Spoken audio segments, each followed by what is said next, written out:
एक गांव में एक बहुत ही गरीब आदमी रहता था। वह आदमी हर समय यह सोचा करता था कि मेरी जिंदगी कब बदलेगी और कब मैं इस गरीबी से बाहर निकलूंगा। एक बार उसके पड़ोसी वाले गांव में एक बाबा आए हुए थे, जो कि हर किसी के सवाल का जवाब दे रहे थे। यह आदमी भी अपने सवाल का जवाब जानने के लिए अपने गांव से उस पड़ोसी गांव में जाने के लिए जंगल के रास्ते से निकल जाता है। जब यह आदमी जंगल से रास्ते से गुजर रहा था, तो अंधेरा काफी हो चुका था।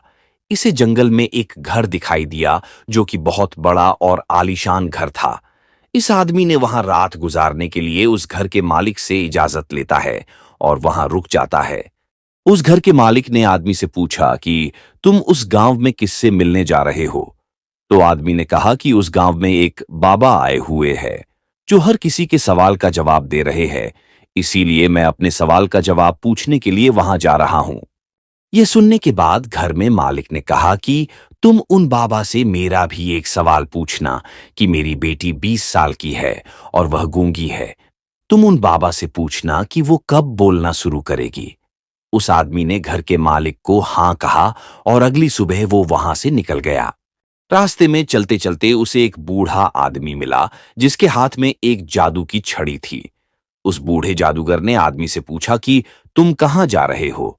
आदमी ने कहा कि मैं बगल के गांव में जा रहा हूं। वहां पर एक बाबा आए हुए हैं, जो सबसे सवाल का जवाब दे रहे हैं, और मैं अपने सवाल का जवाब पूछने के लिए वहां जा रहा हूं। उस बूढ़े जादूगर ने कहा कि तुम उन बाबा से ये भी पूछना कि मैं स्वर्ग में कब जाऊंगा। वह आदमी हां कहकर वहां से चला गया। थोड़ी दूर जाने के बाद उस आदमी को एक बड़ा सा कछुआ दिखा, जो कि ड्रैगन बनने की कोशिश कर रहा था। कछुआ आदमी से पूछा कि तुम कहां जा रहे हो।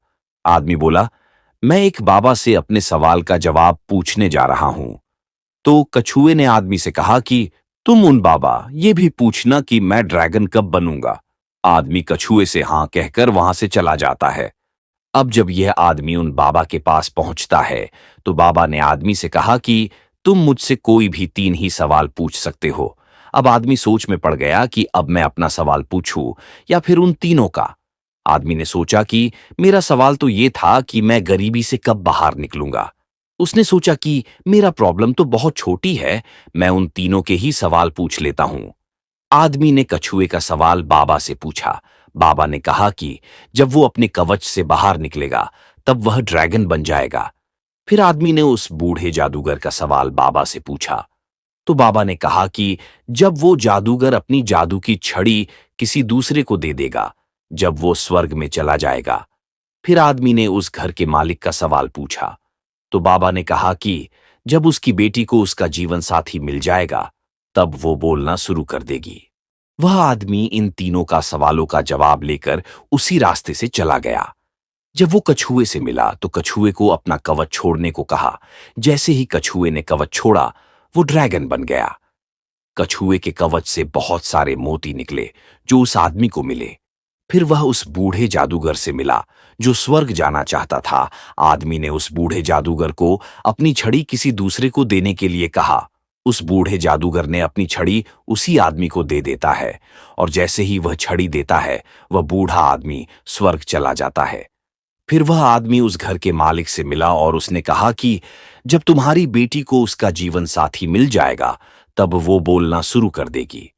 उस घर के मालिक ने अपनी बेटी की शादी उसी आदमी से करा दी और लड़की भी बोलने लगी। इस कहानी से हमें यह सीख मिलती है कि हमें कुछ पाने के लिए कुछ खोना पड़ता है, कुछ छोड़ना पड़ता है। जैसे वह कछुए ने अपना कवच छोड़ा और वो ड्रैगन बन गया। उस बूढ़े जादूगर ने अपनी छड़ी छोड़ी और वो स्वर्ग में चला गया, और उस घर के मालिक को अपनी बेटी की शादी करानी पड़ी। इस कहानी में सबको कुछ ना कुछ मिला है, लेकिन सबसे ज्यादा उस आदमी को मिला जो बहुत ज्यादा गरीब था, क्योंकि उसी ने सबसे ज्यादा सैक्रिफाइस किया। वह आदमी इतने दूर से अपने सवाल का जवाब पूछने गया था, लेकिन उसने अपना सवाल ना पूछकर उन तीनों के सवाल को पूछा। उसी आदमी ने सबसे बड़ा त्याग किया। याद रखिए, बड़ी कामयाबी पाने के लिए बड़े सैक्रिफाइस करने पड़ते हैं।